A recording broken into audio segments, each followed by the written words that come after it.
Bonjour et bienvenue dans Son livre pour parler, le podcast du Centre national du livre dédié aux rencontres avec des écrivains et des personnalités afin que leurs livres dépassent l'imagination et nous transportent dans le réel.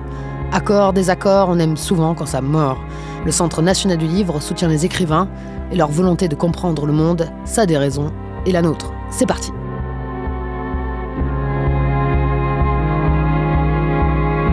Aujourd'hui, nous sommes heureux d'accueillir l'écrivain Laurent Godet au sujet de son dernier roman, Chien 51, publié aux éditions Actes Sud, un polar dystopique qui prend racine dans une société privatisée. Nous avons également la chance de recevoir l'urbaniste Franck Boutet et le commissaire Vincent Sarguet, qui ont gentiment accepté notre invitation pour dialoguer avec Laurent Godet afin de nous raconter comment ça se passerait si son histoire devenait vraie. Laurent Godet est président de la commission librairie indépendante de référence Lire du Centre national du livre, auteur notamment de La mort du roi de Sangor en 2002, Le soleil d'Escorta en 2004 pour lequel il recevra le prix Goncourt, La porte des enfers en 2008 ou encore Écoutez nos défaites en 2016. Franck Boutet est ingénieur, formé à l'urbanisme, récompensé par le prix de l'urbanisme 2022 pour, je cite le communiqué de presse du ministère de la Transition écologique, ces réalisations qui démontrent qu'il est possible de proposer des projets énergétiquement plus sobres, plus résilients face au changement climatique, mais aussi plus agréables à vivre. Vincent Sarguet est commissaire central des Lilas en Seine-Saint-Denis. Chien 51 dans l'émission Pour parler, c'est maintenant. À Maniapol, sorte de société-monde, l'État n'existe plus. Le pouvoir se partage entre les compagnies Goldtext et Monarch First. La Grèce a été achetée, malgré la révolte des habitants, et le Bangladesh va faire l'objet d'une fusion. Les individus sont des salariés, car avoir un travail, c'est avoir un statut social, c'est être citoyen. Les plus diplômés et aptes au travail iront en zone 1 et 2. Les moins qualifiés en zone 3, sorte de terrain vague infini. Les prisonniers et les faibles seront déportés dans des pays régis par des accords de sous-traitance avec Goldtext Ambiance. En zone 3, on n'échappe pas aux pluies acides et poisseuses. On ne bénéficie pas de la protection du dôme climatique et des jardins suspendus. On tente surtout d'acheter un ticket Destiny pour le grand loto du surclassement en zone 2. À Maniapol, les plus riches bénéficient de greffes leur permettant de vivre sereinement plus longtemps que la moyenne. Les autres, gagnants du grand concours Destiny, serviront de cobayes. Au milieu de cet enchevêtrement de tôles, de checkpoints et de communautés multiples, le policier tiers-zone de ceux qu'on appelle les chiens, Zem Sparak, mène l'enquête sur un meurtre mystérieux. Un greffé retrouvé mort éventré dans les décharges citoyennes en zone 3. Sauf que Sparak est verrouillé avec une enquêtrice de zone 2, pour que les différents services de police collaborent. Mais quelque chose ne marche pas dans cette mise en scène macabre. Et Sparak ne parvient pas à oublier Athènes, la Grèce, son pays perdu, son passé noir, et une voix lui dit que cette affaire va le confronter à son histoire personnelle. Bonjour Laurent Godet, merci d'être avec nous. Pourquoi avoir choisi d'écrire une dystopie et pourquoi colle-t-elle aussi fort à l'actualité ? Je pense que c'est un peu la période qu'on vient de traverser qui m'a amené à la dystopie. C'est-à-dire que je crois pas être le seul à avoir l'impression, à travers, je sais pas, les différents confinements qu'on a vécus et le spectacle de la planète en arrêt complet à cause de la pandémie. Je crois qu'on a tous eu un peu le sentiment de vivre la science-fiction, en fait. Toutes ces choses-là n'appartenaient normalement qu'à des projections, qu'à des films, qu'à de la fiction, et on s'est rendu compte qu'on y vivait. Donc je crois que ça a beaucoup rapproché pour moi la science-fiction et l'anticipation. J'ai l'impression d'y être, et ça a rendu sûrement le livre possible, parce que finalement, vous l'avez un peu dit dans la présentation, évidemment c'est un monde de demain, mais qui est en aller-retour permanent avec des choses qui existent en petit déjà aujourd'hui. Quand on décide d'écrire un roman d'anticipation, oui, cherche-t-on à jouer avec les codes du genre, ou au contraire, doit-on faire un effort pour éviter les écueils ? Dans mon cas, parce que je ne suis pas un grand spécialiste ni du polar ni de la SF, ça a été plutôt de découvrir ces genres, d'essayer de ne pas singer ces genres-là, mais plutôt de les tirer vers mon univers d'écriture. C'est ça qui m'a à la fois passionné, qui a été un petit peu compliqué, notamment sur la question du polar, du roman policier. Je suis très admiratif de la façon dont dont les auteurs ou dont les réalisateurs, d'ailleurs aussi parfois dans les films, arrivent à gérer cette question du suspense, parce que c'est quand même une sacrée chose de faire en sorte que le lecteur a envie de tourner la page suivante. Et ça, c'est compliqué à mettre en place, en fait. C'est très distiller l'information, mesurer qu'est-ce qu'on va dire au lecteur, qu'est-ce qu'on va retarder un petit peu. C'est des choses qui ont l'air de rien, parce que c'est souvent très fluide. En fait, c'est un travail énorme en amont, donc moi, je m'y suis un petit peu perdu, c'était beaucoup de sueur, oui. On a le sentiment qu'il y a deux constantes dans la science-fiction, j'ai l'impression. C'est la recherche de l'immortalité, toujours, et la construction de mondes futurs. Oui, alors je pense qu'il y a une chose qui appartient au genre science-fiction, c'est le plaisir quand même de déployer l'imagination. Donc même si les livres de science-fiction sont quand même souvent assez sinistres dans le monde qu'ils nous montrent, c'est souvent assez dystopique, il y a quand même un grand plaisir de se dire, tiens, qu'est-ce qui prendra le dessus, comment seront faites les villes, comment on va circuler, comment on va manger, qu'est-ce qu'on va... Enfin, toutes ces choses-là, moi je l'ai éprouvé en petit à mon niveau, j'avais vraiment l'impression de m'amuser à créer Maniapol et cet univers de Chien 51. La question de l'immortalité, je pense qu'elle appartient pas au genre de la SF, elle appartient à l'humanité. Ouais, on a toujours essayé de repousser les limites en science, pour de très bonnes raisons à l'origine, d'essayer de lutter contre les maladies, de faire en sorte qu'on vive mieux, et il y a une course de ça en permanence depuis toujours. Donc évidemment, quand on imagine l'avenir, on imagine qu'on aura été encore un peu plus loin dans cette capacité de repousser. Alors, peut-être pas l'immortalité, mais en tout cas le fait de vieillir en bonne santé, par exemple. C'est le cas dans Chien 51. C'est pas un monde dans lequel on vit 200 ans. C'est un monde dans lequel on vit simplement bien, parce qu'on n'a pas de problème de santé, même si on a eu une greffe, on est à l'abri des problèmes de santé. On ne meurt pas d'AVC. Voilà, exactement. Entre autres. Laurent Godet, comment construit-on un anti-héros ? Et faut-il que l'espoir soit mort pour que cet anti-héros soit crédible ? Moi, j'aime bien les personnages un peu usés, effectivement, dans lesquels il y a une fatigue. Et j'aime bien frotter cette fatigue-là avec la question de l'héroïsme, parce que je crois que si on la sépare, on est dans des choses un peu simplistes. Essayer de créer une figure héroïque qui soit en forme, en bonne santé, optimiste en permanence. Enfin, je veux dire... ça finit par faire un cliché, c'est Captain America. J'ai jamais croisé personne comme ça dans la vie. On peut être fatigué de se lever le matin, je sais pas, je dis n'importe quoi, mais alcoolique ou en flottaison complètement dans sa vie personnelle, et être héroïque à un moment donné, être un héros. Je crois qu'il y a d'ailleurs beaucoup de choses d'actualité. C'est quelque chose dont peut-être Vincent pourrait nous parler. Moi, dans la police d'aujourd'hui, dans les événements que nous avons traversés avec les attentats, on a vu des comportements totalement héroïques. Est-ce que ces personnes-là étaient à 200% dans leur vie ? J'en suis pas certain. Je crois même que non. Ça m'intéresse beaucoup, ce mélange-là entre l'usure intérieure et malgré tout cette espèce de rectitude morale qui fait qu'on fait le bon choix au bon moment. Est-ce que l'écriture d'un roman dystopique permet d'exacerber ses peurs face à l'avenir ?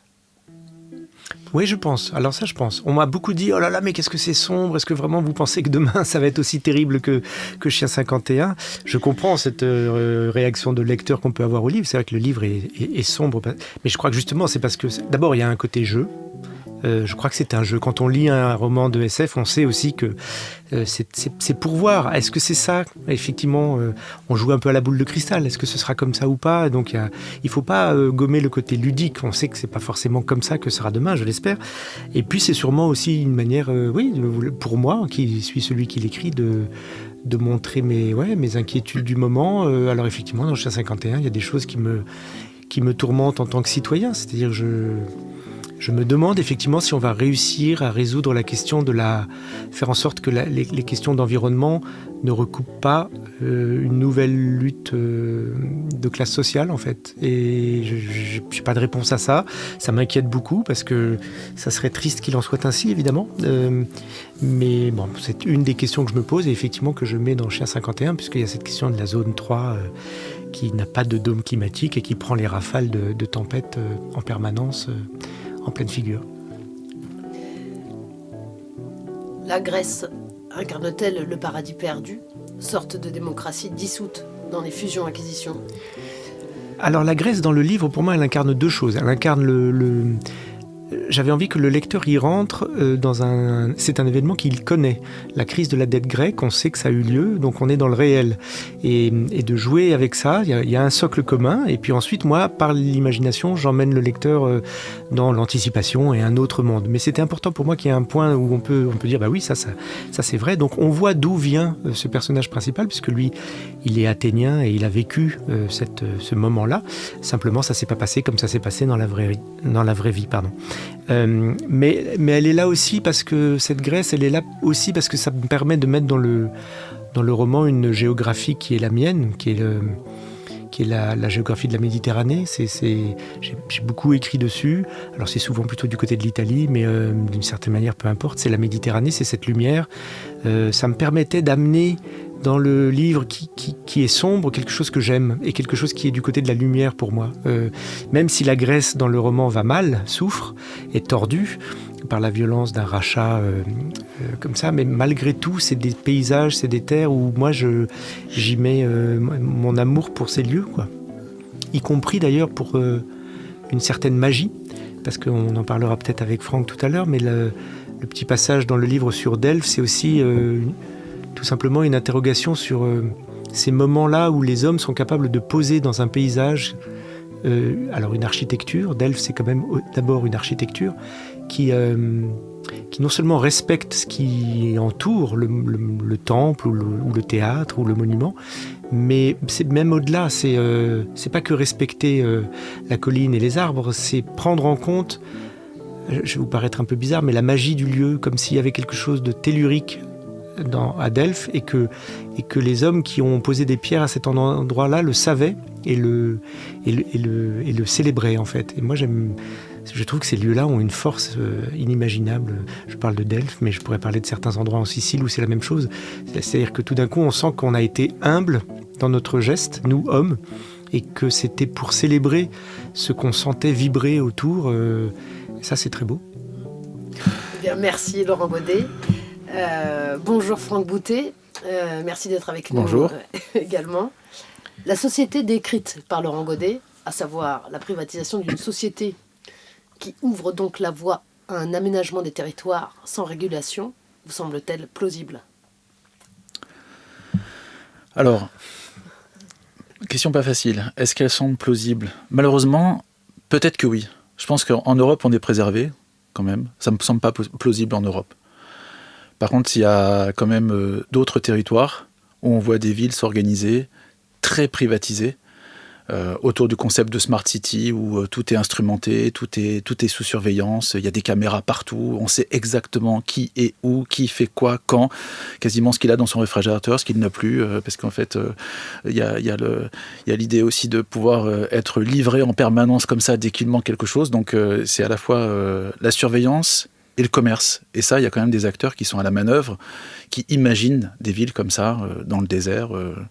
Il y a un projet d'une ville qui se veut très écologique, qui consommerait pas du tout d'énergie, qui s'appelle The Line, qui est une ville au nord de l'Arabie Saoudite, qui s'appelait aussi avant son petit nom commercial The Line, donc qui s'appelait Neom, qui est en fait une ville linéaire de 170 km de long et de 130 mètres de large, qui est juste organisée sur une infrastructure de transport. Ça, c'est un projet qui a été dessiné pas par des urbanistes, par des gens du cinéma, et tout à l'heure Laurent parlait des héros et de Captain America, mais en fait dessiné même par des gens, des effets spéciaux, des films de Marvel. Donc aujourd'hui, si on laisse dessiner des villes par des gens qui ne sont pas urbanistes et qui à un moment se collent pas à une réalité, à une question d'habitabilité, de sociabilité d'une ville, on peut aller vers là cette fois-ci, des dystopies terribles, quoi. Mais est-ce que la question finalement, c'est pas qui donne l'argent ?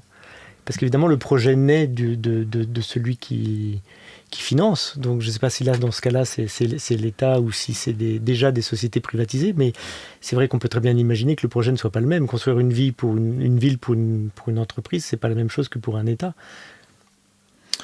Bah oui, bien sûr. Enfin, il y a à la fois qui tient le pouvoir, et donc l'argent étant une forme non négligeable de pouvoir, oui, en effet, qui finance. Donc là, dans ces villes-là, ce sont des États extrêmement puissants qui, à un moment, disent voilà, je veux faire la ville en rupture de tous les modèles qu'on connaît jusqu'à maintenant. En Europe, on ne peut pas connaître ça. De toute façon, les moyens financiers, ils sont complètement partagés. Le privé intervient, mais il est sous contrôle, il est sous régulation de l'État. Donc, il y a ces mécanismes de régulation et de péréquation qui font que personne ne possède toutes les cartes du pouvoir et du pouvoir financier entre les mains. Et c'est ça qui est très bien, c'est qu'il y a obligatoirement une répartition. Après, on peut la critiquer, on entend trop de critiques aujourd'hui sur ces modèles-là, alors que ce sont les modèles qu'il faut arriver à plutôt... oui, ce sont des modèles d'équilibre, où en tout cas, plus personne ne maîtrise tout, et tant mieux. Quand on crée des espaces de vie, et quand on est ingénieur, comme vous, avant d'être urbaniste, l'éthique, la vision donc d'un futur collectif urbain, est-elle nécessaire ? Alors, d'ailleurs, pour préciser, moi je suis ingénieur et ça fait à peu près 17 ans que je milite pour faire venir à la fois les approches scientifiques et de l'ingénierie environnementale qui n'existait pas dans la fabrique des projets urbains et même des projets d'architecture il y a 15 ans. Donc pour les faire venir dans la fabrique de l'architecture et des projets urbains. Et donc ça, ce prix de l'urbanisme, c'est une récompense qui est incroyable pour quelqu'un qui n'est pas urbaniste, parce que je ne suis pas urbaniste originellement, mais j'ai tellement nourri les urbanistes et les architectes qu'on finit par me dire urbaniste. Donc tant mieux. Et enfin, donc c'est à la fois la reconnaissance d'apports extradisciplinaires à une discipline pour enrichir cette discipline, et c'est aussi l'avènement des questions écologiques dans la pratique du projet urbain. Donc en tout cas, sur la question de l'anticipation, on va dire, des conditions de vie, c'était assez peu présent, étrangement. C'est-à-dire que jusqu'à récemment, on avait l'impression qu'en fait, les projets, on les faisait toujours avec une bonne connaissance des données du passé et des données du présent. Moi, j'aime même bien dire même que les acteurs de la ville, on leur demandait d'être des bons perspectivistes dans le sens de la perspective, c'est-à-dire de la représentation. Et en fait, plus la représentation était réaliste, mais réaliste de ce qu'on connaissait du passé et de ce qu'on connaît du présent, plus quelque part c'était qualitatif, et on savait que l'hyper-réalisme de l'image était une forme de gage de qualité.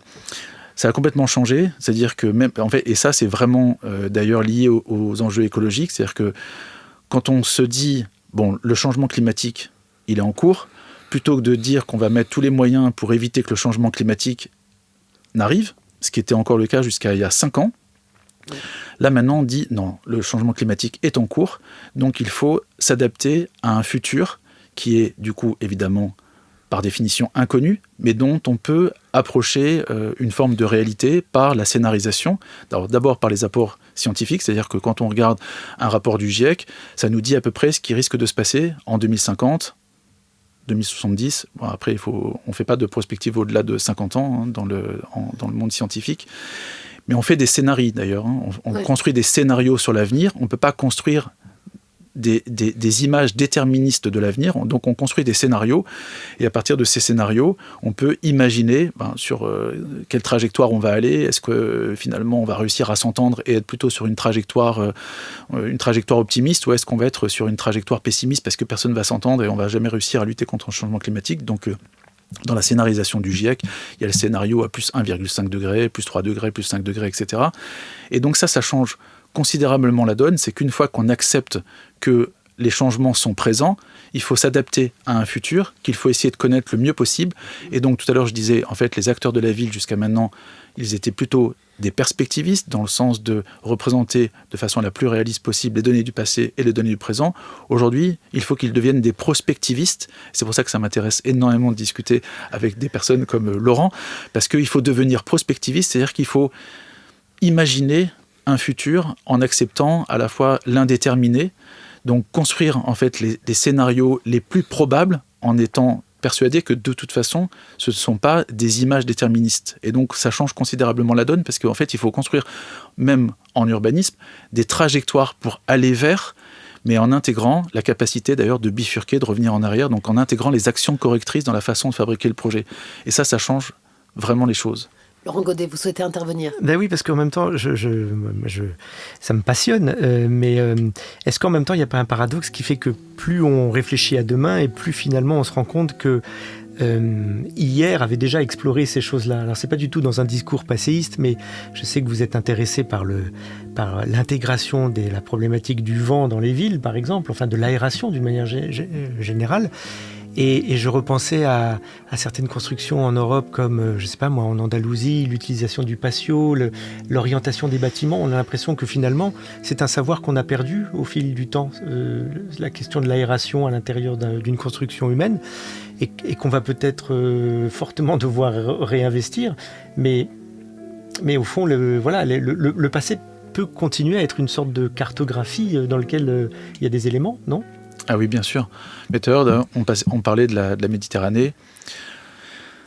En fait, la proto-écologie, enfin, il y a une forme de proto-écologie, on va le dire plutôt comme ça, dans le bassin méditerranéen. Et cette proto-écologie, pour répondre à ce que vient de dire Laurent, elle est vraiment dans l'idée d'une intelligence de l'adaptation des hommes à leur milieu. En fait, c'est comment on fait corps avec son milieu physique et qu'est-ce qu'on invente en fait qui fait corps avec son milieu physique. Donc à un moment, il y a la question de la matière. On a une ressource ici, on va aller la chercher pas très loin, on va construire avec.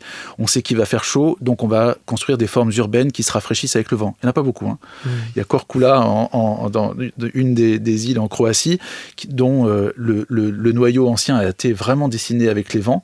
Mais moi, j'ai cherché vraiment des inspirations de villes dessinées avec les vents. Il y en a quasiment pas. Par rapport au soleil, il y en a beaucoup, évidemment. Et donc, oui, avant, on avait cette approche, on va dire, d'intelligence, de rapport au milieu physique. En fait, c'est cette question du milieu, entre milieu physique et milieu humain, il n'y avait pas vraiment de différence. D'abord parce qu'on était local par nécessité.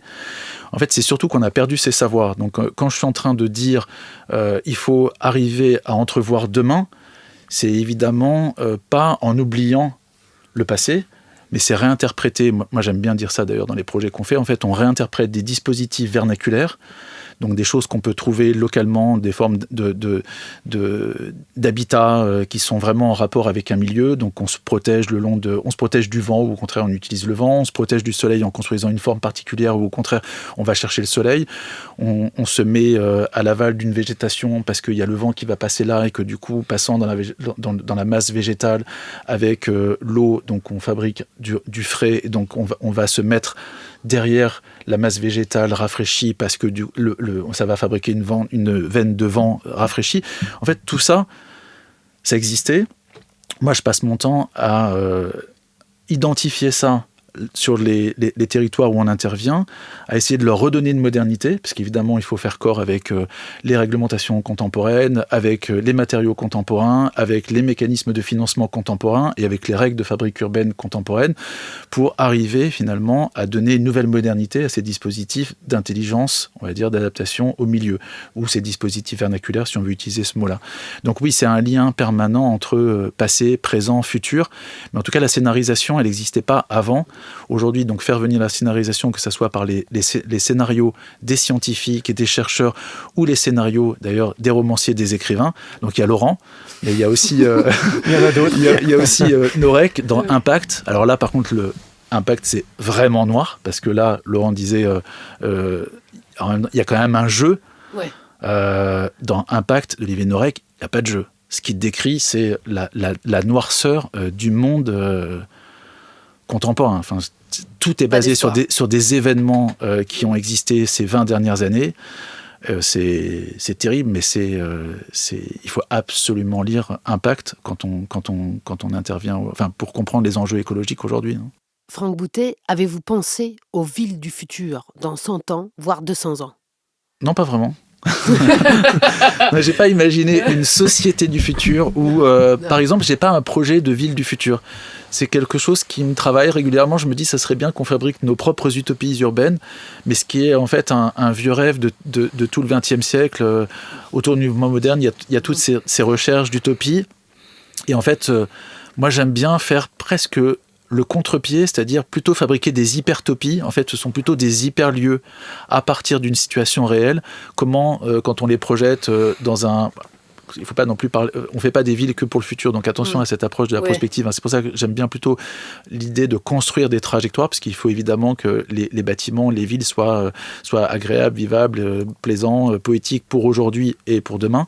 Mais en fait, c'est plutôt d'enrichir les lieux Et donc ça m'empêche finalement de penser la ville idéale qui serait en dehors de tout contexte, en dehors de tout climat, en dehors de toute humanité. En fait, c'est plutôt un enrichissement permanent des lieux. Donc, Laurent parlait de génie du lieu. Moi, je parle beaucoup du rapport au milieu.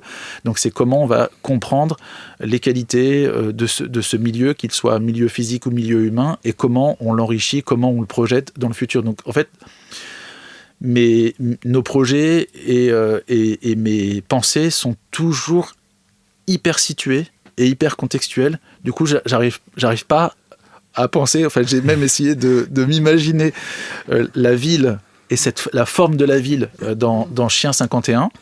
Elle est assez facile à imaginer d'ailleurs, parce que finalement, c'est concentrique. Il y a une zone 1 dont on parle pas énormément, mais on imagine que c'est un petit point de rien du tout, où il y a vraiment les ultra riches et ceux qui ont vraiment tous les pouvoirs entre les mains. Il y a cette zone 2. Donc on sent bien en fait cette organisation concentrique, puis la zone 3 qui est la troisième couronne, mais qui peut s'étendre sans fin. On sent pas trop qu'il y a une géographie, il n'y a pas vraiment de fin de tout ça, cette espèce d'isotropie totale, avec ces ponts qui permettent de passer de l'un à l'autre avec les checkpoints, etc. Mais non, j'ai pas un projet de ville idéal. En fait, pour moi, tous les lieux sont potentiellement idéaux si on arrive à les travailler, à les enrichir. Donc la ville idéale, pour moi, elle est potentiellement partout. Et puis en plus, la ville de demain, elle est à travailler tout le temps avec ce qui est là aujourd'hui. Merci Franck Boutet. Bonjour Vincent Serguet. Bonjour. Merci d'avoir accepté notre invitation. Vous êtes commissaire dans la région Seine-Saint-Denis, loin des beaux quartiers.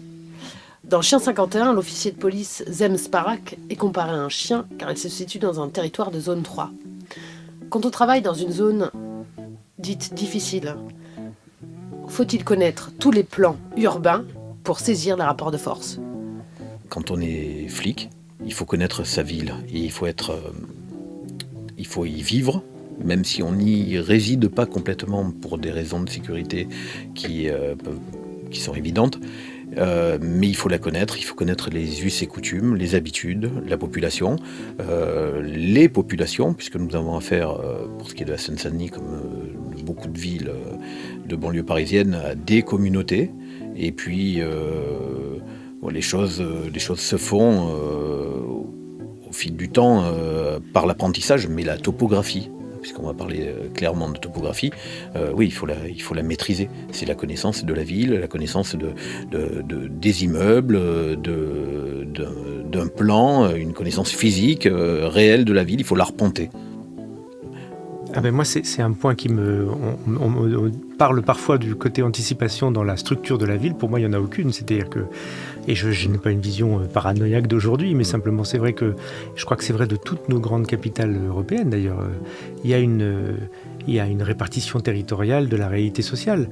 Donc à Paris, c'est très visible. Plus on s'éloigne du cœur de Paris et plus on est face à des quartiers de moins en moins riches. Le centre de Paris, il y a un tel impact immobilier, du prix de l'immobilier, qu'il est devenu impossible pour tant de gens qui sont tout doucement poussés vers la périphérie. Il y a quelques villes ensuite, selon les pays, où c'est le contraire, où c'est les banlieues qui sont plus chics et les centres qui sont pauvres. Mais c'est vrai qu'on ne peut pas nier que ça existe déjà dans notre monde. Moi, je pense que par rapport à ce que disait Vincent, je suis sensible à ce que vous dites sur la réalité topographique et géographique de la banlieue par rapport à... Mais je me dis que ça inscrit effectivement pour les habitants eux-mêmes, qui sont pas plus bêtes que nous, la dépréciation, elle est inscrite en fait. C'est-à-dire qu'ils savent qu'ils ne sont pas du bon côté. Ils le voient, dans l'architecture. C'est visible, c'est intériorisé, c'est ressenti. Et ça, c'est terrible. C'est-à-dire que cette barrière-là, ensuite, comment on fait pour la casser, pour dire aux gamins de ces familles que si, ils ont le droit de rêver, de penser, d'avoir des ambitions. Cette barrière-là, elle est dure. C'est-à-dire qu'elle est à la fois géographique et tellement vite intériorisée qu'elle est compliquée. Alors, sur ce point, pour parler de la Seine-Saint-Denis que je connais bien,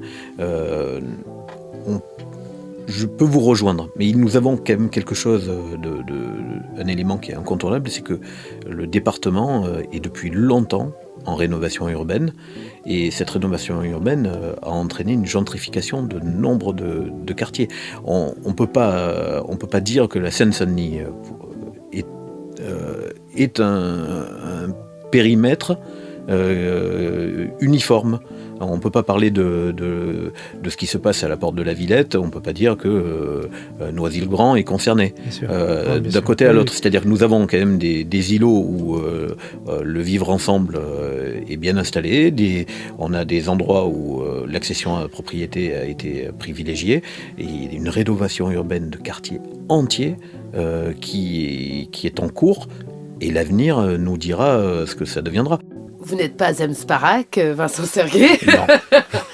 Mais comment tient-on face à la noirceur de l'âme humaine ? Rester droit en faisant son devoir, tout simplement.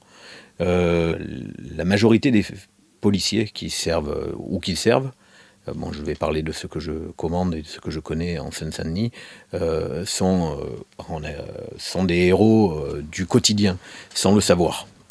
Comme tous ceux qui ont fait tenir la France pendant les années de confinement et de Covid, à part que quand on embrasse la carrière de gardien de la paix, pour choisir ce terme, on choisit d'être un héros qui va se lever tous les matins pour faire son devoir et qui va devoir être confronté à la noirceur de la société et continuer sans fin. Jusqu'à la retraite. Voilà. Je dis pas que... je ne vais pas cacher que certains d'entre nous peuvent être plus fragiles, peuvent craquer, mettre un genou à terre. Moi, je considère que je ne suis pas au top tous les jours et que... Il y a des jours où on peut être, être mauvais. Ouais, moi, et voilà. Aussi. Il y a des jours... il y a des jours où on peut être mauvais parce qu'il y a des jours... La peur ne nous gagne pas de la même manière.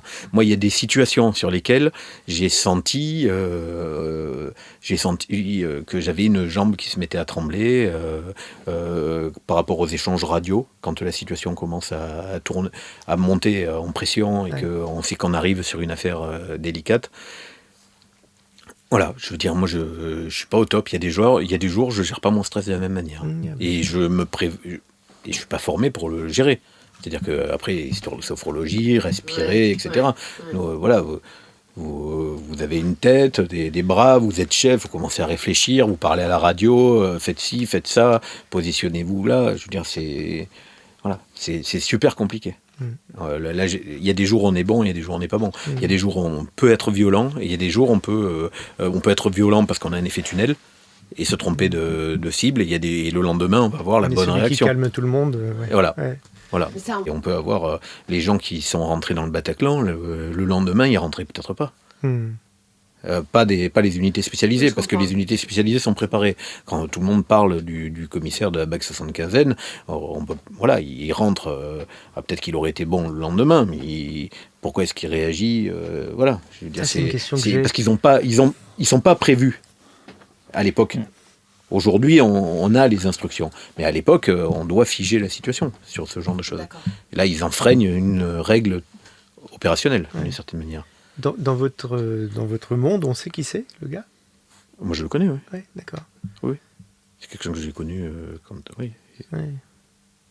Ah oui, on se connaît. Et il s'en sort de ça ? On s'en sort de ça ? Après, je le vois pas. Je sais où il est affecté aujourd'hui. C'est pas un de mes amis, donc je n'échange pas avec lui. Oui, je pense qu'il gère... Parce que c'est ça aussi, moi, je trouve qui est passionnant, c'est que pour la France entière, ce gars est un héros. Je dis ce gars, je ne le connais pas, mais je suis quasiment persuadé que, à moins d'être vraiment très narcissique, on ne se réveille pas tous les matins en se disant qu'on est un héros quand on a vu ce qu'il a vu. C'est pas possible, c'est tellement de la douleur que... Et ce ressenti de est-ce que moi je me sens héros ? Enfin, moi je sais qu'en tant que romancier, ça m'ouvre des pages à écrire. Enfin, c'est passionnant parce qu'en fait, c'est cette espèce d'étiquette qu'on met de l'extérieur, héros. Alors, il y a des faits réels qui font que là, dans son cas, effectivement, je comprends pourquoi la République française dit que c'est un héros, je comprends pourquoi les autres policiers vont dire que c'est un héros. Je me demande si lui, il doit à la fois dire « oui, j'ai fait ça et ça, donc je suis un héros », et en même temps, Et je pense pas qu'il le... Le moment qu'il a vécu, c'est Ouais. pas de l'héroïsme, c'est de la douleur, c'est des gens qui crient, qui saignent, qui meurent. Enfin, s'il se remémore ça, c'est... Non. Il a fait son devoir. Ouais. Je pense que c'est... Le C'est comme ça qu'il connaissant, le dirait, oui. il le dirait comme ça. Parce qu'après, on n'est pas égaux. On connaît tous on connaît tous des policiers qui peuvent être... On connaît des fanfarons, il y a des gens qui nous font rire. Voilà, j'ai À ces l'image de la personnages... nature humaine, d'ailleurs. À l'image de la nature humaine, c'est-à-dire Ouais. qu'il y a des gens qui s'aiment de manière démesurée, et il y a des gens qui se mettent pas du tout en lumière. Là, il fait pas partie des gens qui se mettent en lumière. Hein. Il a été muté, il a pris les décorations qu'il devait prendre, et puis il s'est éclipsé. Il est Et allé au son tribunal. anonymat s'est imposé pour des questions de sécurité Non, ou c'est c'est la pour lui. personne qui a dit C'est moi lui, j'ai pas envie? c'est lui. Oui, Parce qu'il aurait pu être dans Paris le Match dès le lendemain. connaissant. Hein, Non, non, le connaissant, Ouais. voilà. Ouais. Ah, c'est lui. Et c'est pour ça que Moi, je voilà, pensais moi, je crois que pour, c'était pour des questions pour de le protéger. sécurité, pour le non, protéger. je pense pas. Ouais. Voilà. Et puis, c'est pas voilà, connaissant, je pense que c'est pas un personnage, c'est quelqu'un qui était discret, qui est. Mais ce qui est arrivé à cet homme-là avec le Bataclan, j'imagine que... Il était Comme- pas seul, il avait un Oui, il y a le équipier, chauffeur, il y avait c'est ça, il y avait son ouais. équipier, son chauffeur. Hein. Sans chef. Ils sont arrivés comme des. Mais ça doit faire une onde de choc dans votre monde, c'est-à-dire que tout le monde se dit, en fait, ça aurait pu m'arriver à moi, ça. Ah, D'être bah oui, tout à d'être fait. le gars à qui on Ouais, dit... tout à fait. ouais. Mais en fait, il aurait pu rester à la voiture et rendre compte des détonations. Sans pour cela, il avait des blessés et des victimes. Oui. Il n'était pas obligé de Oui, remonter le oui. couloir et de rentrer dans la salle du Bataclan. Il n'y avait pas d'obligation parce que notre process d'intervention à l'époque est d'attendre de figer la situation. Et c'est là où ça devient terrible, c'est Voilà. que s'il le fait pas, il tue pas un des deux gars, c'est voilà. c'est quand même vrai qu'il a stoppé quelque chose. Oui. Et Et il en le fait, savait pas. c'est en faisant plus ou en désobéissant au protocole qu'il a stoppé quelque chose. Ouais. C'est ça qui est Oui. troublant. Et là, il vertigineux. obéit Il obéit au à fait lui. de on ne peut pas ne rien faire. Ouais. On ne peut pas ne rien Oui, faire. c'est lui, c'est pas. Et- Alors s'il aurait c'est- été c'est- couvert, c'est s'il pas dans avait les fait règles. moins. Comme les militaires qui étaient devant la porte. Ils auraient pu avoir un sergent qui aurait dit on ne peut pas ne rien faire, on y va. Et eux, Ils y sont pas allés. Bah ouais. Donc Ouais. en fait, je leur jette pas la pierre. Mais de la même manière, il y a des flics qui ont dit aux militaires donne-moi ton FAMAS. Ils l'ont pas donné. Ils l'ont pas donné. Ouais, j'ai lu ça. Ouais. Voilà, C'est donne-moi dur. ton FAMAS. L'autre, il dit non, je te le donne pas, c'est le mien. Il n'y a rien qu'à moi. Bon, je garde les voitures. Et on n'a pas le droit de donner une Voilà. arme. Et voilà, c'est un truc truc de dingue, ça dépasse l'entendement. Laurent Godet, c'est parti pour la lecture. Il y avait là un homme avec une vie, une histoire, des zones d'ombre et de grandes envies, et il n'y a plus rien que de la viande ouverte. Il va devoir se pencher sur cette existence, près, tout près, jusqu'à pouvoir la déplier et chercher en elle où s'est logé le meurtre, à quel moment de sa vie, lors de quelle rencontre, à la suite de quelle humiliation ou pour quelle vengeance. Il va falloir trouver depuis combien de temps elle était là, cette mort. Il ne pensera plus qu'à cela, travaillera sans relâche. Et pourtant, que lui est cet homme ? Il l'aurait peut-être trouvé stupide ou pédant s'il l'avait croisé de son vivant. Il pense à l'absurdité de l'enquête qu'il est sur le point de commencer. Il ne peut pas s'empêcher de se poser la question, qu'est-ce que ça changera qu'il élucide ce meurtre ? Celui-ci, un autre, des gens se battent, se blessent et saignent, des assassins tombent sur d'autres hommes devenus proies parce qu'ils se sont aventurés trop loin de leur territoire. La plupart de ceux qui meurent auraient pu être assassins. Chaque jour, ils se croisent, se jaugent et s'affrontent. Qu'est-ce que ça change ? Chaque jour, ils projettent de se voler, de se tuer. Tant d'autres sont déjà en train de faire des plans pour des crimes à venir. Il sait qu'il n'ira jamais aussi vite que tout ce qui se fomente dans la rue à chaque instant. Et pourtant, il jure, il trouvera. Pas pour épurer la ville, pas au nom d'une prétendue morale ou d'un souci de justice, non, il trouvera, parce que le mort lui a demandé de jurer. Merci Laurent Godet, merci Vincent Serguet, merci Franck Boutet, encore une fois.